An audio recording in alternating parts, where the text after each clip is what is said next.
Ladies and gentlemen, today marks a very special occasion as the University of Florida confers its 500,000th degree.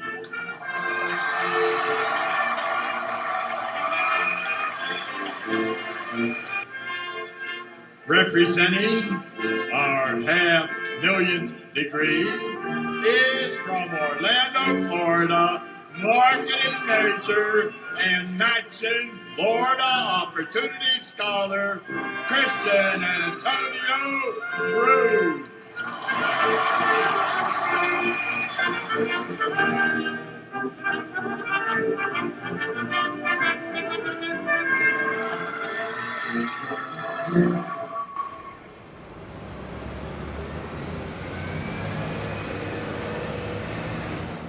Let's put the gains in Gainesville.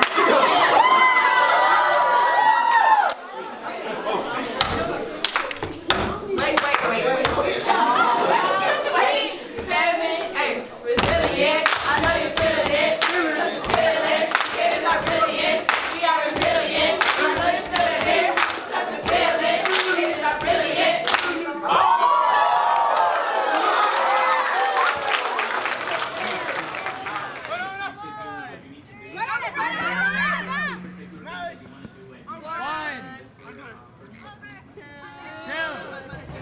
Before I came in, I was actually under a lot of financial concerns. So if I had gone into UF, but I was planning on going to like a community college, a cheaper one. But then I got the email saying that I was qualified for MFOS, and I applied.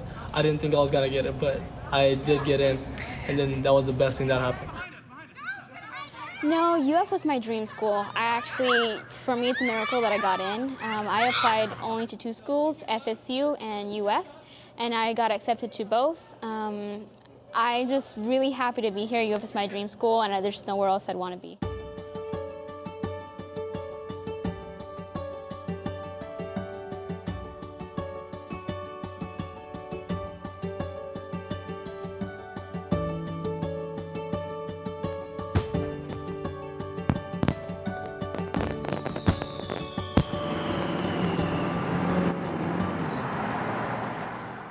And when we came in 2004, I wanted to take a look at the total diversity of our student body.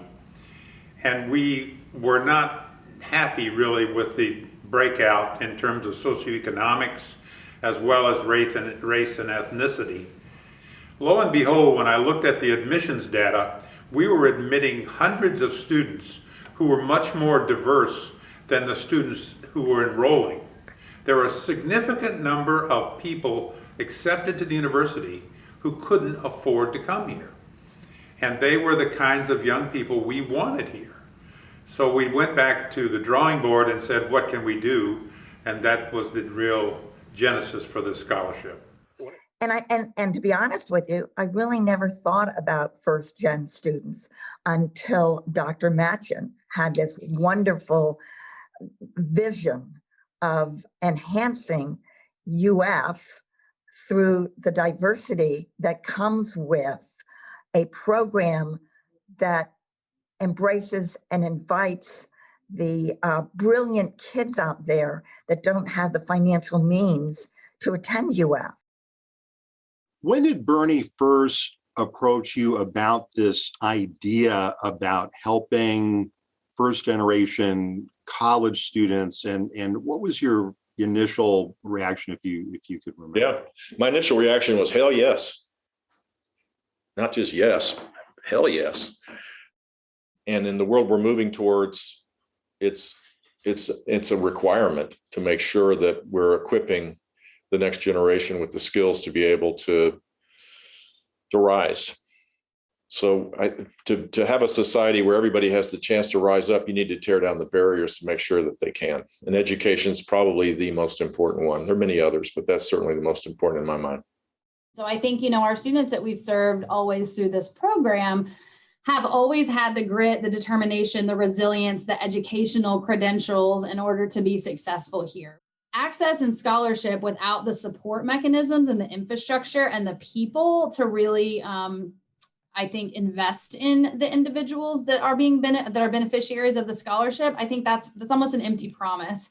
And so I think one of the things that UF did really well from the beginning is realize it's more than just the scholarship. The scholarship is a huge support and incredible piece in order to remove that financial barrier. But if we don't have the people in place and the peer mentoring and the financial literacy and all these other, intentional outreach and support elements, the return on investment, frankly, of this program in the form of the scholarship is not going to be as great as it can be.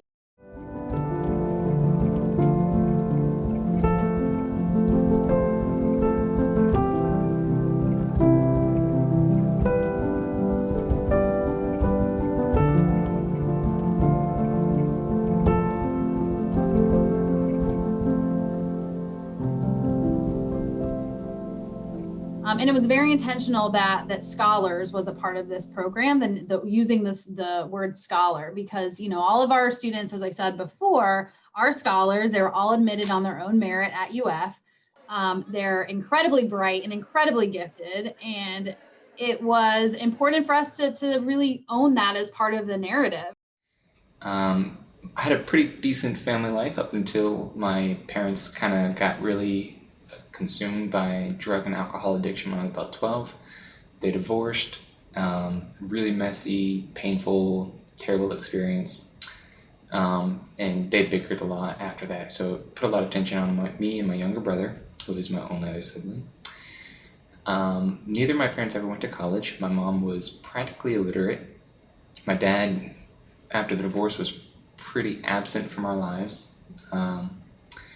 And his only experience was really with mechanics, hence how I got the name Shelby, which was after a car. So from there, I kind of just disengaged from my whole family life and got wrapped up in my studies. Really wanted to fill my head with just knowledge and just always loved to learn. Well, we had one student at the very beginning, a young woman, and I used to tell her she was our guinea pig because she was really one of the very first that we got to know. She was in the rollout of the whole thing. And when I heard her story, I just couldn't believe it. I get sorry.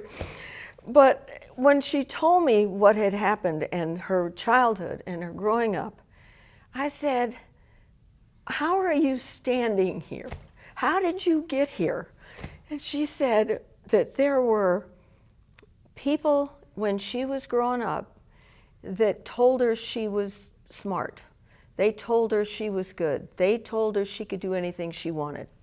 And she said those people have no idea how it affected her. This was years ago when we first started. And she's gone on. I think she went to graduate school. So many of these kids go on and get other degrees and masters. They're all over the world. They're all over the country. But she was our first one. Oh, golly. I can't count the number of our students that talk about, again, single parent, working 2 to 3 jobs, sleeping in their car, homeless, drug addiction, drugs in the neighborhood, in the family, overcoming that, having to run away from home and survive while still becoming a student officer at the high school, or as well as getting your 3.8 or 4.0 grade point, etc. It's when you hear and those stories.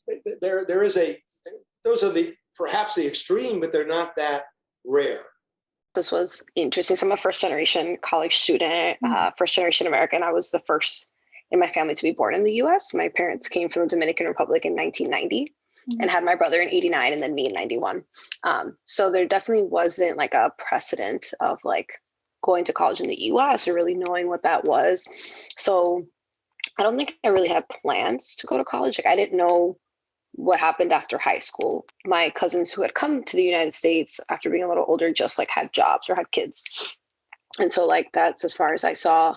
I think I used to watch Gossip Girl in high school. So I knew that like Blair wanted to go to Yale and Serena wanted to go to Brown. But like I think in my conception of college, like the only college that I really knew about was community college. So I'm like, well, that's where I would go because like I live here and in my culture, people don't go away for college. Like you stay home and you live at home until like you're married. But again, I think academically, our scholars came very prepared for UF. And when you look at even their grade point averages and whatnot, once they got to UF in comparison, retention rates were at or above the UF average. GPA was at or above the UF average. So I think that certainly tells a story of, you know, what our scholars came to UF with.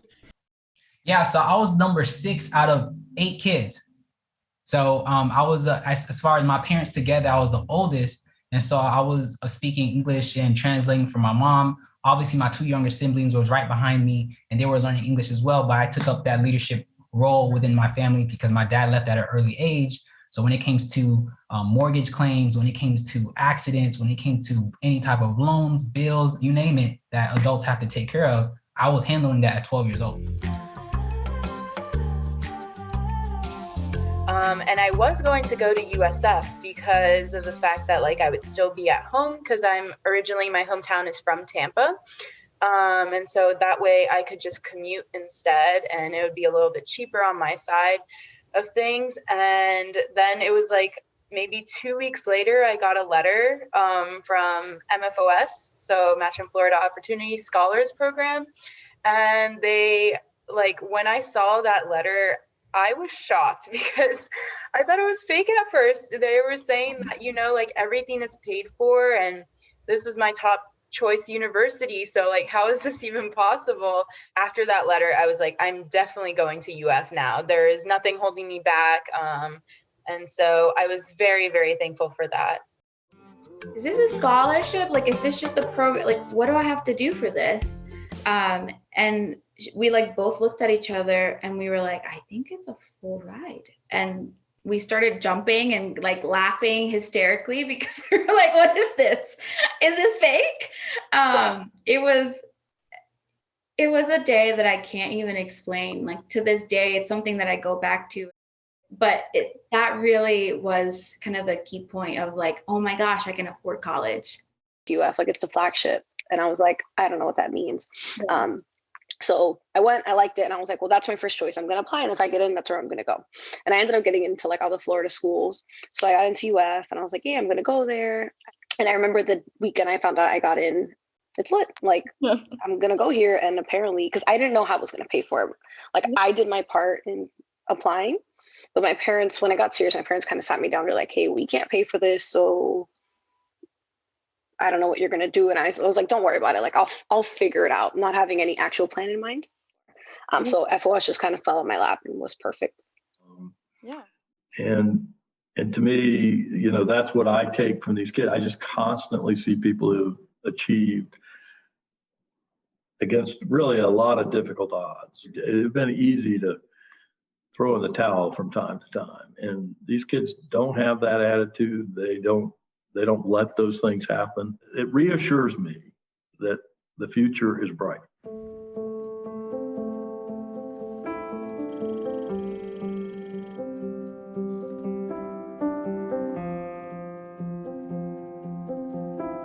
I know coming into college, I was like, oh, I have a first generational scholarship because my parents don't have a bachelor's degree or a 4-year degree equivalent. And I knew what it meant more on a definition level. But as far as the identity goes, I don't think I really grasped the importance until I got around other first generational students. That was other students in the MFOS program, as well as I started getting involved on campus, I started meeting other people who were first generational students And it was just really encouraging, like, hey, there's a community of us, and there you can see like the sense of excitement and not so much a sense of shame. But when you get into that community, it's an exciting thing. It's like, hey, we're in this together, and like we have so much potential to do whatever we want with our education. And I think there's a lot of energy behind that community, and it's really exciting to be a part of. But the thing that was really tough for me or on my brain was can you actually do this? I didn't have any examples of anyone in my family that went to college. I really felt like I was out there alone in the sense that, hey, you can't really ask anyone back home for suggestions on how to handle different challenges at class. Another piece of my personal story is that my siblings were all high school dropouts. And so when I was a senior, I watched my younger brother drop out in the 10th grade of my same high school that I was the senior class president of. So it was a little weird because I felt like there was a lot of pressure on me. And with those classes and with no one having done it, I showed up to UF very concerned that I was actually not what everyone thought I was. I wasn't going to make it. Maybe I was just a bunch of talk, and maybe my school was just easy, and so I wouldn't make it here because these are the smartest people all into one room, all on one campus. So I did have those feelings, and I had to face them and overcome them. You just kind of question, like, why am I here? These people are talking like they really know what they're talking about. But the more, it's something I'm still working through as I kind of go through the process. But I think I've definitely become much more confident in my abilities and my skills. I'm a work in progress. I'm not there yet. But I think about when I first started my PhD program in 2008, and I wouldn't even speak in class, to now where I'm like, I'm not afraid to disagree with the professor. But looking back at it now, I was definitely lost. And I wish I knew what I know now. And it's so crazy because it was only 4 years ago, but I knew so little 4 years ago. It was just a little difficult for me to basically guide myself around it. I think a lot of times for first generational students, we have that pressure to become what our families want us to become. But somewhere during that journey, I came into discovering what it is that I wanted to become. And I knew that pre-med was something that was not the pathway for my life that I wanted to take at that time. I really wanted to be a business major because that's what interested me. And I didn't quite tell my parents for, I think, maybe until my junior year of whatever I was majoring in, because I was like, I didn't want them to tell me to be a doctor or whatnot. So I skidded by for that sense. And, that's kind of some of the mentality of being, I guess, a first gen, right? You want to have a very secure future. And when you take a secure future that is anything but a medical route or an engineering route, sometimes can raise red flags. After I graduated, things for me were not very smooth, I would say. My last semester at UF, my dad got detained again. And then he got deported the month I graduated. And then after he got deported, I had to move back to Orlando and take care of my mom and brother, and I became the breadwinner. So for me, I was kind of like, I'm so glad that the timing of me graduating happened the way it did, because I graduated and now I can actually go get a real job to take care of my mom and brother. So for me, that meant that I had the ability to take care of my family with this degree, because if I didn't have it, things probably wouldn't look the same, or I probably wouldn't be able to take care of my mom and brother had I not had that degree.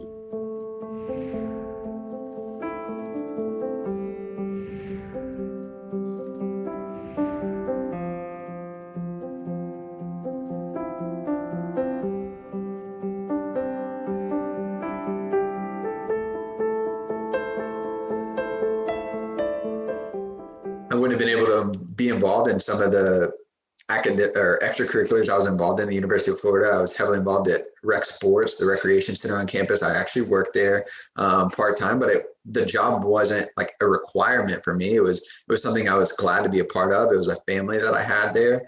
And I was also involved in different honors societies, and I was actually a peer mentor for MFOS. So all those things that contribute, I look back at my undergraduate, I had a lot of free time. I filled that free time with a ton of things that I loved doing, that were passions of mine, being a youth leader at a local church. I wouldn't have had time for those things if it wasn't for Take Stock in Children and Matching Florida Opportunity Scholarship programs. Who knows where I'd be, honestly. It can be all over the place. When I walked across that graduation stage, it was like my family and it was MFOS that got me there. That is, all of the credit goes to MFOS because of how it's structured and how much it meant to have someone on campus know my name and know that I mattered and that they were going to help me navigate this very confusing life. Definitely never let me get lost at all. And since the get-go, they've always sat down with me. They've had checkups with me, even with the whole mentor-mentee program that they have going on. Like, it's a very community and like success oriented. Like, it's not just like we're giving you money and like shut up, like it's like, no, we're giving you money and we're providing you like a backbone into like making your college experience what it is. MFOS has impacted me in so many ways that I can't even wrap my head around it. I just know that my college experience would be so different if I wasn't a part of it. So when I came in, being first generation, it's very difficult. You have to it's part of your identity, and you have to kind of make a name for yourself, go through college without any background in it. You don't have the help that some people do have from their family. So when I came into MFOS and I met the assistant directors, the director, and kind of all of the people in it, I was just blown away. Like, I found where I belong. I know that MFOS is where I belong, and it made me proud to be first generation. Without being in college, I would have never thought of being a consultant as a career.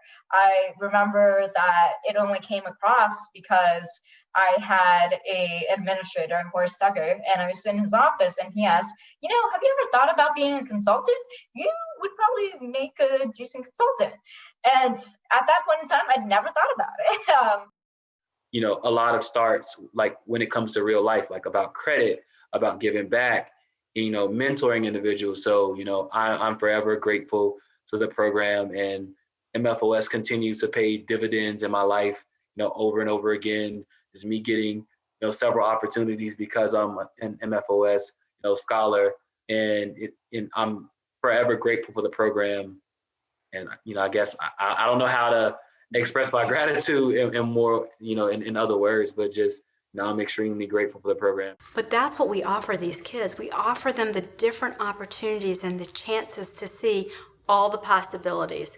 And what I love is in undergrad, they can make those kinds of decisions and get help to determine, how do I go forward?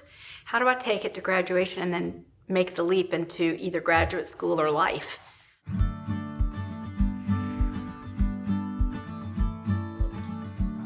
I've always said it, a dream without a plan is just a wish, right? And so I believe that MFOS was just another piece to the plan of having a better life than just where I was living at. I would say being a first gen college graduate, I would say on my dad's side, I want to say I'm the first one to be like a college graduate. So for me, like, that's a big step, because at least, I'm leaving like a legacy down for like my other family members that are younger than me, so they can go pursue college and stuff. Because like I said, me being, a woman in college, it's very different for that, Bangladeshi culture, because, women don't often have those opportunities to do stuff like that. So I'm glad that I get to kind of, lead the way and make sure that, the rest of my cousins and, so on and so forth can, do their thing and, keep that going. And fortunately for my younger two siblings, they end up going to college as well because they saw the excitement, they saw the possibilities. We were able to dream a little bit bigger, right? And so I think your conviction is something big. So if people see you're excited, they're inspired by you. They want that for themselves as well, because humans are always in search of meaning. Do you think your siblings now look up to you because you're at college? Definitely, when I go back home, my younger brother always tell me how he's gonna go to UF, and it's just nice to know that I've made an impact on his life. Like he can look up to me in a good way.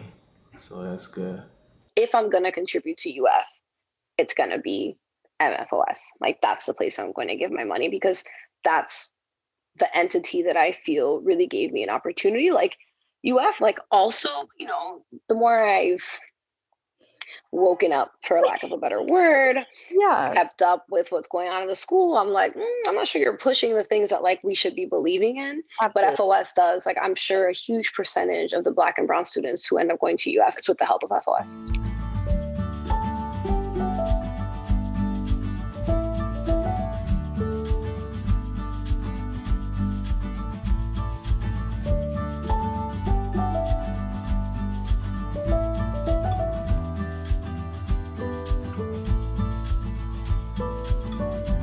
Well, I think if you look at the numbers and the statistics of MFOS, it's highly diverse, right? We have a high number of people of color, of different ethnicity, different race, color, background.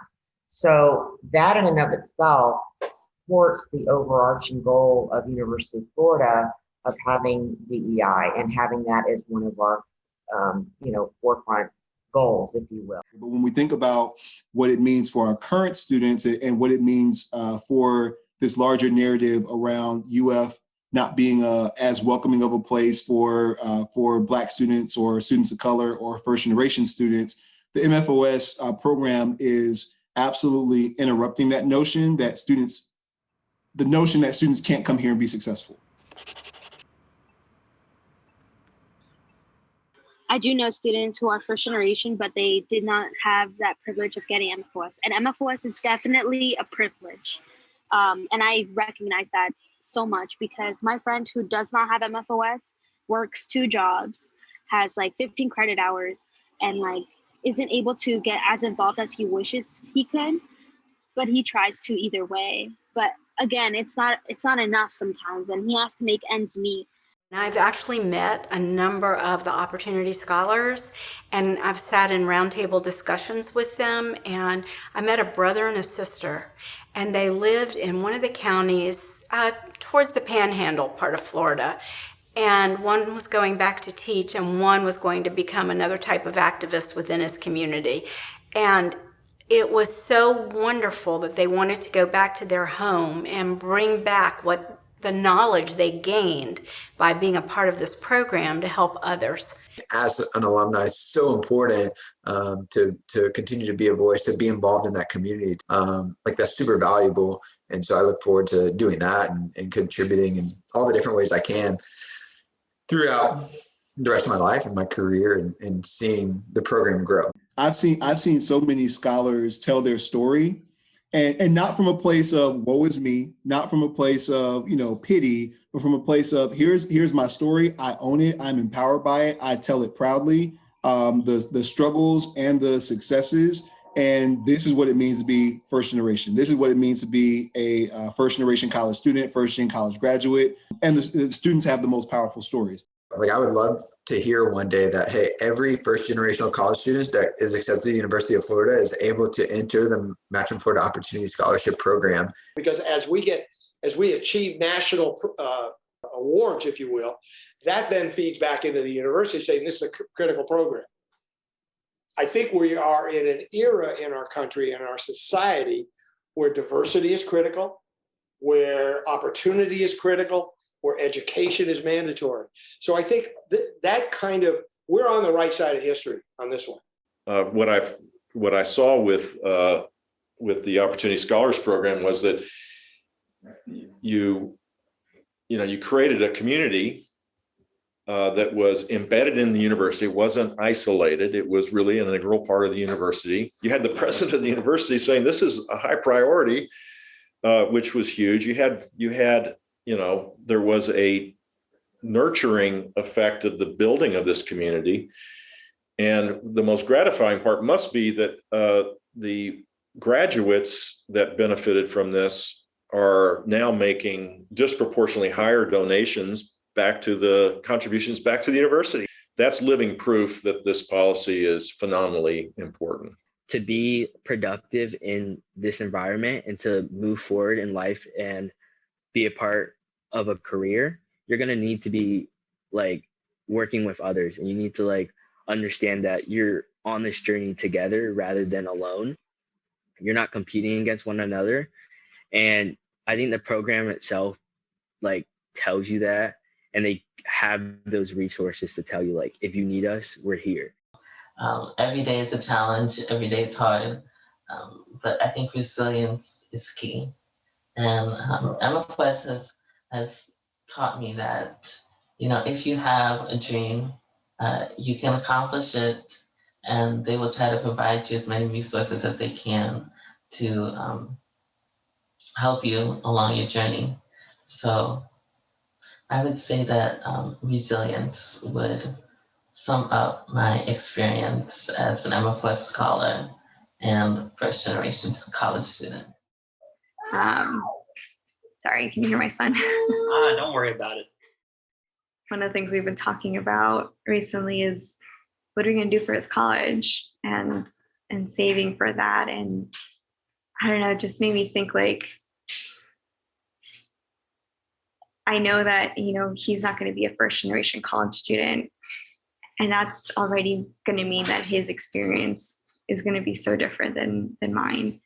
And I'm glad for that. I'm glad that, you know, God willing, he'll never need a scholarship like MFOS, because hopefully we're able to break that cycle and, you know, just started a whole new pattern for his future. And I think ultimately that's the goal of programs like this, you know, is to, you know, kind of break that cycle of poverty or however you want to frame it, so that future generations can build on that. And that's my hope for my kid. And that's been a really awesome reflection for me recently. But no, I actually got in and I was like, oh snap, I'm going to UF. Like, it is what it is.